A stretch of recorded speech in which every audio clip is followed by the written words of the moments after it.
Welcome back to Sci-Fi versus Reality. Today we're going to be talking about one of my personal favorite sci-fi movies of all time, James Cameron's Avatar.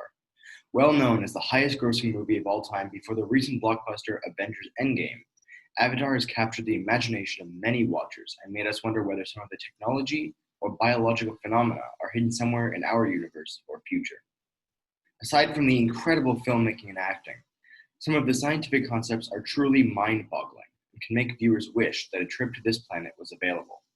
However, not everything is totally realistic, and although a large number of the topics we'll cover today are being explored, we'll go into a more in-depth look at just how accurate the movie Avatar really is.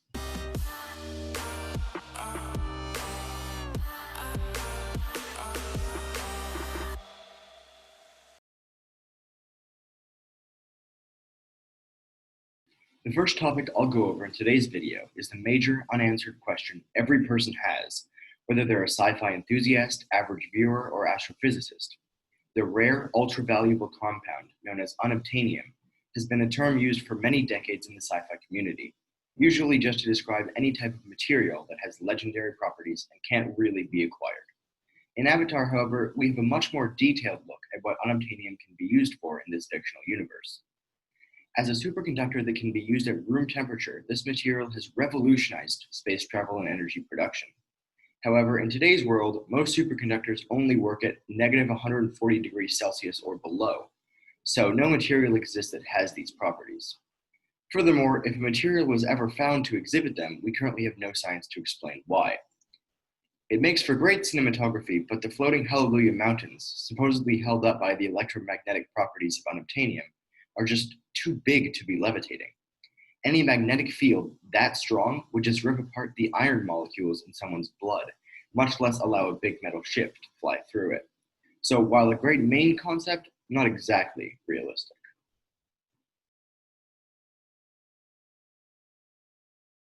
One of the most iconic pieces of technology that we see in Avatar is the AMP suits, or Amplified Mobility Platforms.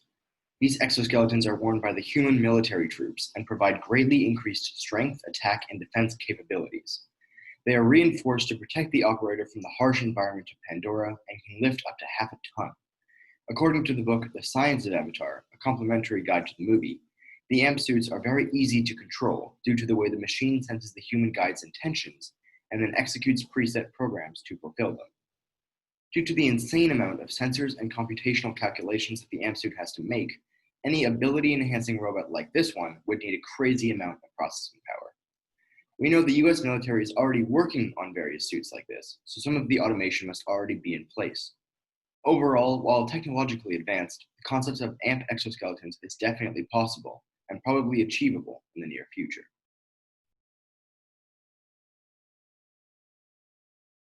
One of the main plot devices of the movie was the incredible beauty found in the wildlife and environment of the moon. Aurora light shows and bioluminescent creatures are amazing and demonstrated regularly on Earth. But what good is a planetary body with those things when the world itself shouldn't even be able to sustain life in the first place? Due to its position orbiting around the massive gas giant Polyphemus, Pandora should be experiencing two very world-ending things: tidal lock and gravitational forces. Just like the moon stuck in orbit around Earth, Pandora should have a semi-permanent light and dark side, with it changing only every 30 days or so.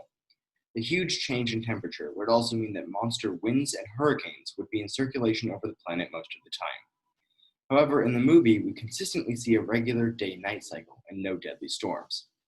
The other problem is the absolutely massive gravitational pull of its parent planet, which would constantly shake up the ground in tidal waves and lead to the dirt itself pulling in and out like the oceans of Earth.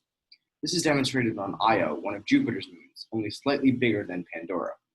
So while the flora and fauna found on the surface of Pandora is definitely possible and found on Earth, the very moon itself should not be represented as it is. Overall, Avatar is definitely based on scientific concepts and facts, but may not be the best representation of other life found in our universe. James Cameron and his team were definitely aware of the scientific sacrifices they were going to have to make in order to bring this movie to life, and while it may not be very accurate, it definitely contributes to the magic of Avatar as a whole.